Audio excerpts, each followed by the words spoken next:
So you've been thinking about moving to Sarasota, but you're wondering, is now the time to buy? Or should you hold off until summer?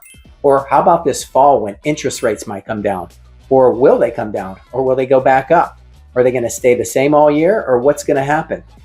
Everybody has questions, and that's what we're here to do, is answer some of those. Statistically, we're going to show you what's happening in the market. Are prices going up? Are prices going down? Are more houses coming available? What's happening statistically in the Sarasota market?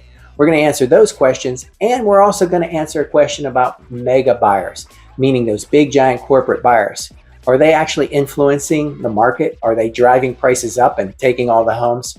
We'll answer that one too at the very end. So stick with me as we go over the state of the Sarasota real estate market.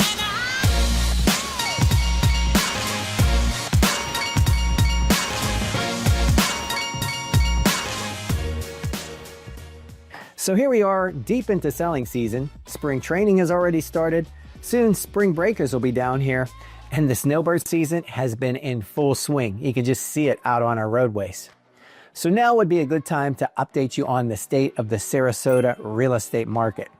So here's really what the truth is. There's a lot of declining sales right now. You've got rising or flat mortgage rates and much longer days on market, with homes basically averaging over 90 days on the market. And that's up 70 days from previous years. So competition to have your home seen as the best deal on the block is really important right now. Now, a 4 to 6 month supply of homes is considered a healthy number in the real estate market. You don't want too little or too much for good equilibrium. And right now we're getting past those numbers right here in some parts of our region, giving the leverage basically towards the buyers. So if you're a buyer, what are you looking for? I'm hearing sustainability, especially eco-friendly with new construction. And the number one request is homes that are sturdy, meaning up to or surpassing Florida's stringent hurricane codes. Or just finding an older home that has been retrofitted or upgraded with additional, storm protection and things like that, not only for durability, but for insurance rates. And lastly, homes out of or in minimal flood zones. Now, the good news on the insurance front is I'm seeing more insurers come into the state, more coming into the market.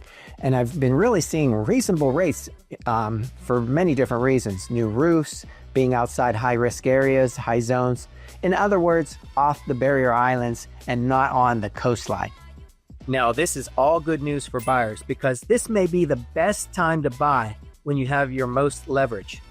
Now, many people ask, should I wait until the buying market gets even better? Well, the answer is, what's your situation? Do you need a house to live in? Then, as always, my answer is to buy now, don't rent, unless you know that you only have a short time in that town, like under 3 years. Now, every expert swears that they could tell you when to buy or sell.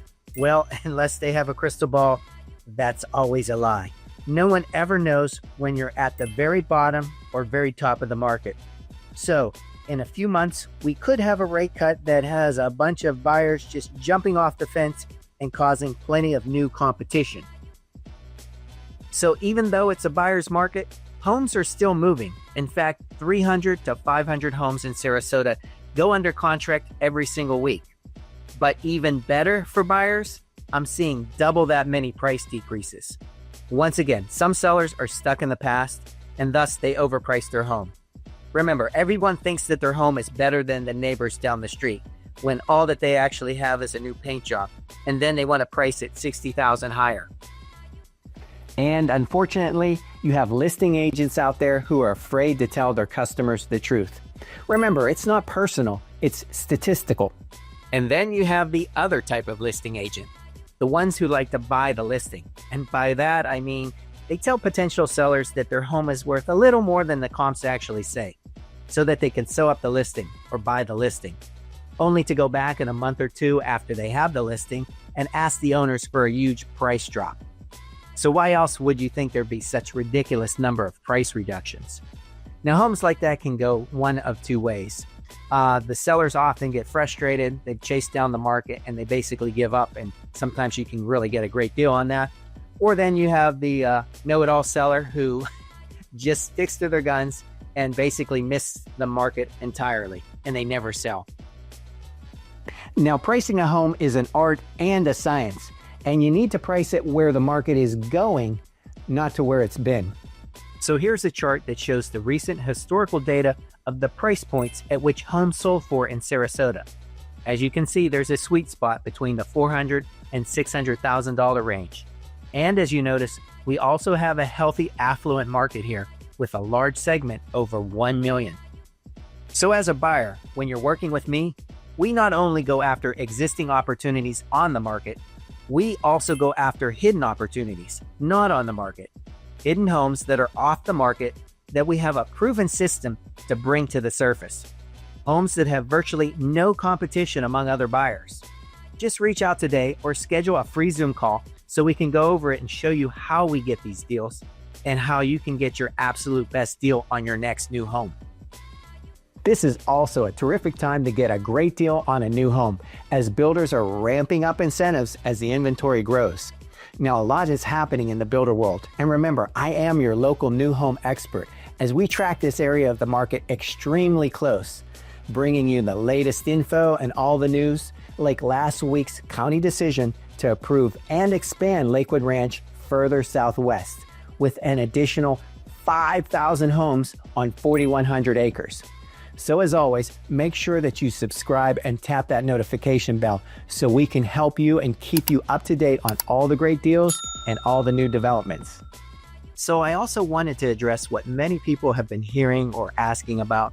Many people believe that mega investors are driving up prices and buying up all the homes for sale, and that's what's making it hard for regular buyers like you to compete. But here's the truth. Investor purchases are actually on the decline, and the big players aren't nearly as active as you might think. So let's dive into some of the facts. Most investors are small. They're not mega investors. And now, a common misconception is that the massive institutional investors are dominating the market. In reality, that's not the case. The Mortgage Reports explains that on average, small investors account for around 18% of the market, while mega investors represent only 1% of the market. Most real estate investors are mom and pop investors who own just a few properties, not large corporations buying up entire neighborhoods, anything like that. They're people like your neighbors who have another home that they might be renting out, or especially like here in Sarasota, it's a second home or a vacation getaway. Now, the other types are just simply small mom and pop flippers, which I hear from all the time, or small flipping companies who are looking for distressed homeowners and people who don't have the time, physical ability, or money to properly prepare their homes for top dollar. And those are the kind of people that are willing to accept 60 to 70 cents on the dollar for what their home would actually be worth if it was fixed up and put on the open market.